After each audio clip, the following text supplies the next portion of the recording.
अस्सलाम वालेकुम व्यूवर्स, उम्मीद है कि आप खैरियत से होंगे। Chapter number 2 biology class first year का एक दूसरा टॉपिक है कार्बन। वो आज हम डिस्कस करेंगे। अब पता है कार्बन जो होता है वो पूरी ऑर्गेनिक केमिस्ट्री में बहुत इंपॉर्टेंट रोल प्ले करता है, क्योंकि ऑर्गेनिक केमिस्ट्री पूरी कार्बन पे डिपेंड करती है। दो किस्म की केमिस्ट्री है, वो हम जाके स्टडी करेंगे इंटर में। एक होती है ऑर्गेनिक केमिस्ट्री, एक होती है इनऑर्गेनिक केमिस्ट्री। जो ऑर्गेनिक केमिस्ट्री है वो पूरा कार्बन पे डिपेंड करती है, और उसमें भी कार्बन का जो बॉन्ड होता है वो हाइड्रोजन के साथ होता है। इनऑर्गेनिक केमिस्ट्री जो होती है उसमें कार्बन होता है लेकिन हाइड्रोजन के अंदर बॉन्ड नहीं बनता। मिसाल के तौर पर CO2 हो गया, कार्बन मोनोऑक्साइड हो गया। तो ये इनऑर्गेनिक केमिस्ट्री के अंदर डिटेल में हम पढ़ेंगे, लेकिन आज जो टॉपिक है वो है पूरा हमारा कार्बन पे। हमारी बॉडी के अंदर मुख्तलिफ मॉलिक्यूल्स हैं जो कार्बन से बनते हैं। कार्बन की क्या क्वालिटी है? कार्बन की क्वालिटी ये है कि कार्बन के अंदर एटॉमिक नंबर होता है वो 6 होता है। मिसाल के तौर पे ये एक स्ट्रक्चर में बनाता हूँ, ये न्यूक्लियस है, उसके अंदर प्रोटॉन जो है 6 है, न्यूट्रॉन भी 6 है, और इलेक्ट्रॉन जो है स्टार्टिंग में जो P शेल होता है, फिर दूसरा आता है Q। तो जो जो इनिशियल शेल होता है उसके अंदर इलेक्ट्रॉन होते हैं 2, और आउटर जो शेल है उसमें इलेक्ट्रॉन होता है 4। और ऑर्गेनिक केमिस्ट्री के अंदर ये होता है कि पीरियोडिक टेबल में हमने देखा है कि स्टेबल बॉन्ड वो होते हैं जिसमें या तो फर्स्ट शेल में 2 इलेक्ट्रॉन मुकम्मल हो, या सेकंड शेल के अंदर 8 इलेक्ट्रॉन मुकम्मल हो। जैसे पीरियोडिक टेबल के अंदर जो टेबल चार्ट, वो जो टेबल 8 है वो ऑक्टेट रूल अप्लाई करता होता है। कौन सा रूल? Octet rule. इसी तरह कार्बन के अंदर 4 इलेक्ट्रॉन होते हैं, तो इसकी वैलेंसी क्या होगी? 4 वैलेंसी कार्बन की।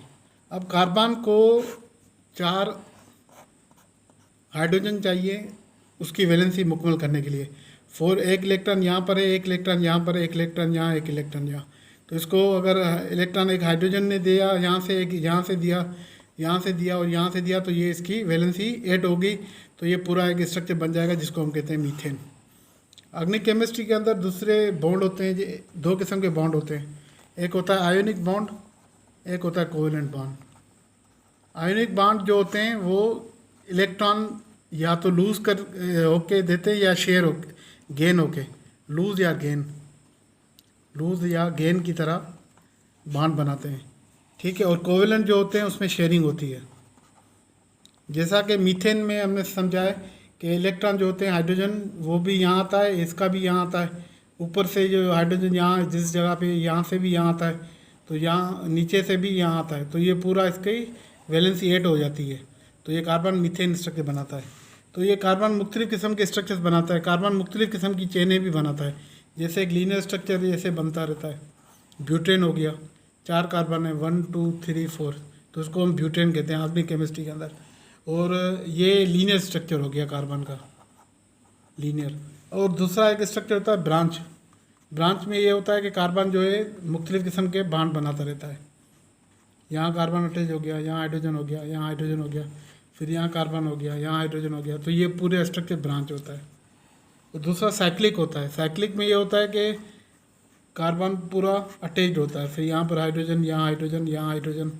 तो ये साइक्लिक स्ट्रक्चर होता है। अब कार्बन ये हमने जो पढ़ा ये सिंगल बॉन्ड है, और डबल बॉन्ड भी होते हैं। जैसे मिसाल के तौर पे यहाँ पर कार्बन 2 बॉन्ड, यहाँ 2 हाइड्रोजन हो गए, तो ये भी डबल बॉन्ड हो गए। ट्रिपल बॉन्ड भी होते हैं कार्बन के, या हाइड्रोजन, ये ट्रिपल बॉन्ड की है एक एग्जाम्पल दिया। तो ऑर्गेनिक मॉलिक्यूल्स में हम जाके ये कार्बन की ये क्वालिटीज़ पढ़ेंगे। तो ये पूरा स्ट्रक्चर मैंने ऑर्गेनिक केमिस्ट्री का आपको बता दिया कि कार्बन कैसे रोल प्ले करता है, कार्बन का कोवेलेंट बॉन्ड कैसे बनता है, उसके स्ट्रक्चर्स कैसे होते हैं, लीनियर कैसे, ब्रांच कैसे, साइक्लिक कैसे, और मीथेन का मैंने एग्जांपल दिया। Thank you.